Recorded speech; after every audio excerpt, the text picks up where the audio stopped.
رسوله الكريم أما بعد قال النبي صلى الله عليه وسلم شهر رمضان شهر الله والشهر شعبان شهري وعن أنس بن مالك رضي الله عنه قال قال رسول الله صلى الله عليه وسلم اللهم بارك لنا في رجب وشعبان وبلغنا رمضان وعن عائشة رضي الله تعالى عنها قالت لم يكن النبي صلى الله عليه وسلم يصوم أكثر من شعبان فإنه يصوم شعبان كله او کما قال علیہ الصلاۃ والسلام او کما محترم بھائیوں، دوستوں، بزرگوں، یہ شعبان کا بابرکت مہینہ چل رہا ہے۔ اللہ کے رسول صلی اللہ علیہ وسلم نے اس مہینے کی بڑی فضیلت ارشاد فرمائی ہے۔ یہ مہینہ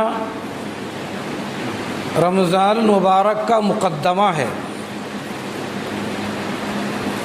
جس طریقے سے شوال رمضان کا تتمہ ہے، شعبان رمضان کا مقدمہ ہے۔ اس مہینے میں اللہ کے رسول صلی اللہ علیہ وسلم کثرت سے روزہ رکھا کرتے تھے۔ حضرت عائشہ صدیقہ رضی اللہ تعالیٰ عنہ فرماتی ہے کہ آپ صلی اللہ علیہ وسلم شعبان کے مہینے میں روزہ رکھنے کا جتنا اہتمام فرماتے تھے کہ پورے شعبان کے مہینے کا آپ روزہ رکھتے تھے، اتنا اہتمام کسی اور مہینے کا نہیں فرماتے۔ ماہ شعبان ہجری سال کا 8واں مہینہ ہے۔ اب چند دن باقی رہ گئے ہیں، رمضان مبارک شروع ہونے کو ہے۔ اللہ کے رسول صلی اللہ علیہ وسلم نے اس مہینے کی فضیلت کے طور پر باضابطہ بہت سے ارشادات پیش فرمائے ہیں۔ ایک جگہ فرمایا، اے اللہ ہمارے رجب اور شعبان کے مہینے میں برکت عطا فرما اور ہمیں رمضان مبارک تک پہنچا۔ یوں تو فضیلت رمضان کی ہے اور اسی کے شوق و انتظار میں، اسی کی تیاری میں شعبان کا مہینہ بڑا اہمیت رکھتا ہے۔ اس مہینے میں جہاں روزوں کی کثرت ہے، عبادتوں کا شوق ہے، خیر و خیرات ہے، غریب، بیوہ، مسکین، یتیم، یسیر کے ساتھ ہماری ہمدردی اور غمخواری ہے، اور قوم و ملت کے ساتھ ہمارا ہمدردی کا رویہ ہے۔ یہ ٹریننگ ہے رمضان مبارک کے اندر، ہم کو اس کام کو زور و شور سے انجام دینا ہے۔ آپ صلی اللہ علیہ وسلم رمضان سے پہلے شعبان میں بڑی تیاری کرتے تھے، لیکن امت سے اتنا اعلیٰ درجے کا مجاہدہ اور ریاضت مطلوب نہیں ہے۔ آپ صلی اللہ علیہ وسلم اگرچہ کثرت سے روزہ رکھا کرتے تھے، اگر کوئی سنت نبوی کی پیروی میں آپ صلی اللہ علیہ وسلم کے عشق و محبت میں روزہ رکھنا چاہے تو رکھ سکتا ہے، لیکن اتنا روزہ رکھے کہ رمضان کے لیے تھک جائے، یہ بھی مناسب نہیں ہے۔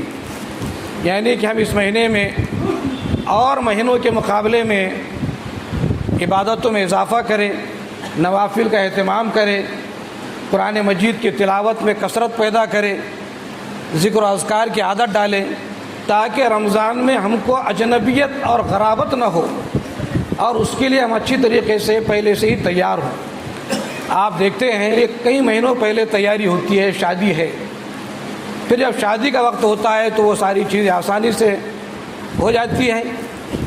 اب شادیوں میں حرام کیا ہے، حلال کیا ہے، جائز کیا ہے، ناجائز کیا ہے، کتنا اس کے اندر مکروہ ہے اور مبغوض ہے، یہ الگ مسئلہ ہے۔ لیکن سماج میں شادیوں کے لیے جیسی تیاری ہوتی ہے، اسی طریقے سے رمضان سے پہلے ہم رمضان کی تیاری کریں۔ اس مہینے میں شب برات بھی ہے، اور بڑی فضیلت والی رات ہے۔ لیلۃ النصف من شعبان کا لفظ حدیث پاک میں آتا ہے۔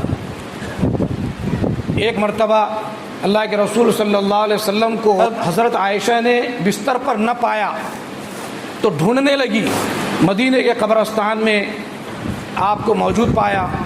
آپ قبرستان میں گئے، ایصال ثواب فرما رہے تھے، تو حضرت عائشہ جب وہاں پر پہنچی تو اللہ کے رسول نے فرمایا کیا تو ڈر گئی کہ اللہ کا رسول تیرے ساتھ خیانت کرے گا؟ فرمایا کہ نہیں، میں یہ سمجھی کہ کسی اور سوکن کے پاس آپ کہیں تشریف نہ لے گئے ہوں۔ آپ نے فرمایا کیا تو جانتی ہے آج کون سی رات ہے؟ میں اللہ تبارک و تعالی گنہگاروں کی مغفرت فرماتے ہیں اور بنو کلب کی بکریوں کے بالوں کے برابر گنہگاروں کو جنت سے چھٹکارا عطا فرماتا۔ مورخین نے لکھا ہے کہ بنو کلب عرب کا مشہور قبیلہ تھا جس کے پاس بکریوں کی کثرت تھی۔ بعض لوگوں نے کہا ہے کہ 20,000 بکریاں ان کے پاس تھی۔ اتنی کثرت سے اللہ تبارک و تعالیٰ رات میں گنہگاروں کو معاف فرماتے ہیں۔ اس رات میں دعاؤں کا اہتمام کریں، ذکر و اذکار کا اہتمام کریں، اور خاص طور پر وہ نماز جو ہم سے چھوٹ گئی ہے ان کا اہتمام کریں۔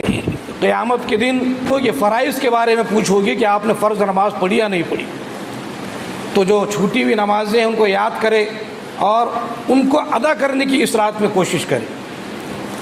شعبان کا مہینہ بڑی برکت والا مہینہ ہے، اس میں ہم کو حرکت میں آنا چاہیے۔ 5 حروف ہے، تو شعبان کا جو پہلا لفظ ہے شین، اس سے شرافت، اور عین سے عظمت، اس مہینے کی عظمت، اور با سے بر یعنی کہ نیکیوں کا مہینہ ہے، اور الف سے الفت یعنی کہ ایک دوسرے سے محبت، ایک دوسرے سے تعلق اس مہینے میں زیادہ ہونا چاہیے، اور نون سے فرمایا کہ نور یعنی ہماری عبادتیں ہمارے اندر نور پیدا کر رہی ہو، ہمارے دل کے اندر ایمان کی روشنی آ رہی ہو، اور ظلم و زیادتی کی کدورت اور ظلمت ہم سے دور ہو رہی ہو۔ تو اس مہینے میں ہم جہاں بہت سے کام کرتے ہیں، رمضان کی تیاری کریں۔ رمضان کے آنے سے پہلے تیاری یہ نہیں ہے کہ ہم جو ہے تو پوریوں کے بنانے کے لیے مسالے تیار رکھیں، یہ جو ہے تو سوئیوں کی تیاری کریں۔ بہت سی خرافات جو ہمارے پاس وجود میں آ چکی ہے اس سے ہم دور رہنے کی کوشش کریں۔ بعض لوگوں کو تو یہ کہتے سنا گیا ہے کہ رمضان کا مہینہ آ رہا ہے، یہ مسلمانوں کے کھانے پینے کا مہینہ ہے۔ اب بتائیے کتنی غلط فہمی ہے۔ یہ مہینہ تو غریبوں کے ساتھ، بیواؤں کے ساتھ اور مجبوروں لاچاروں کے ساتھ غمخواری کا، ہمدردی کا، غم گساری کا مہینہ ہے۔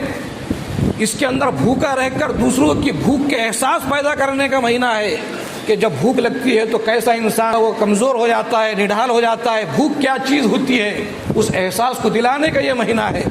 لیکن غیر مسلموں کے نزدیک یہ غلط فہمی ہے کہ مسلمانوں کا یہ مہینہ کھانے پینے کا مہینہ ہے، کھانے پینے کا اہتمام ہوتا ہے، سموسے بن رہے ہیں، بھجیے تلے جا رہے ہیں، اور مارکیٹ گرم ہے، بازار گرم ہے۔ یہ سب غیر اسلامی باتیں ہیں اور اسلام کو بدنام کرنے والی باتیں ہیں۔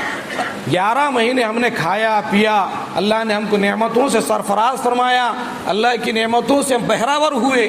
ایک مہینہ اگر ہم بھوکے رہتے ہیں اللہ کے لیے، اس میں ہمارا ہی فائدہ ہے، تو ہمارے لیے کیا دقت ہے؟ اس لیے رمضان مبارک میں اس غلط فہمی کو لوگوں سے دور کریں۔ یہ بھوکا رہنے کا مہینہ ہے، کھانے پینے کا مہینہ نہیں۔ اور اس شعبان کے مہینے کو ہم ٹریننگ کے طور پر استعمال کریں، رمضان مبارک کی تیاری کے طور پر بھی اس کو اختیار کریں۔ اللہ سے دعا ہے اللہ تبارک و تعالی مجھے اور آپ کو اور تمام مسلمانوں کو کئی سنی باتوں پر عمل کی توفیق عطا فرمائے۔ وآخر دعوانا ان الحمد للہ۔